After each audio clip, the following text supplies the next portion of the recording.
Do we need the gift of prophecy? I would say, of course, we need the gift of prophecy and the assignment of a prophet after testing everything, as I said before, and confirming the sender is of God. It will be very, very helpful to accomplish success and victory in our Christian life and to find the God-given destiny for us. 1 Timothy 1:18 to 19 talks about that. There Paul says to Timothy, "This charge I commit unto you, son Timothy, according to the prophecies which went before on thee, that you by them mightest war a good warfare. Everyone that tries to live in the Spirit instead of in the flesh knows by experience that living in the Spirit comes sometimes with great challenges and struggles. So it really can be compared with fighting in a war.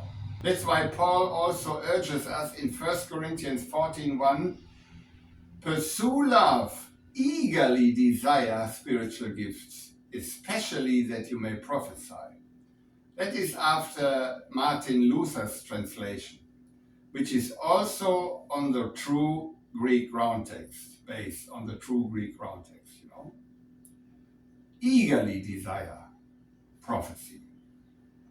Especially in these end times, the true church of Jesus Christ, also in the so-called Free West, will face difficulties that our generation has never experienced before. And therefore, we are in desperate need to develop and function in that supernatural gift of prophecy. Remember how God could lead Elijah after he had fought against the Baal's cult and killed the 400 false prophets. There were false prophets, a lot of false prophets. In the same way that in our time, Jesus predicts a lot of false prophets. There will come many false prophets. Does that mean that there is not a true prophet? Elijah was a true prophet, and also there were true prophets had been hidden in caves and so to protect them from Jezebel and Ahab, those false kings, So there were false prophets. So after he had killed the false prophets, God could lead him into safety and provision at the brook Cherith. God said unto him in 1 Kings 17:3-5, "Get thee hence and turn thee eastward, and hide thyself by the brook Cherith, that is before Jordan. And it shall be that thou shalt drink of the brook, and I have commanded the ravens to feed thee there." So he went and did according unto the word of I am, for he went and dwelt by the brook Cherith, that is before Jordan.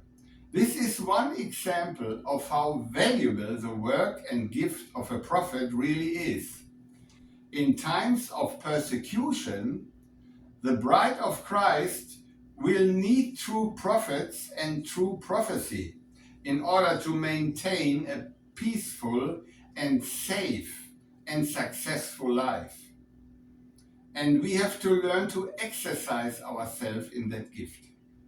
That is why Paul also says in 1 Corinthians 14:31, "For ye may all prophesy, one by one, that all may learn and all may be comforted." Edification, exhortation, and comfort. I mentioned that before. 1 Corinthians 3 says, "But he that prophesies speaks unto men to edification and exhortation and comfort." Edification in Greek, the word is oikodome. That means to build, to erect, to construct, artificially construct, to fortify. So the prophecy should fortify your life. It should give you measures of safety, you know. It means to restore a house or houses. Exhortation, paraklesis, can also be translated to call, encouragement, request, admonition, appointment, invocation, supplication, request, consolation, and encouragement. And comfort is the word paramysia, means persuasion, encouragement, conviction, comfort, relief, appeasement, calming, and recovery. From these meanings, we can easily deduce that a true prophet will strengthen you, help you to mature, and help you to grow into your God-given destiny. After you might have been hurt or afflicted, whether recently or way back in your past, he will also heal your inner wounds and make you fit again by his divine comfort.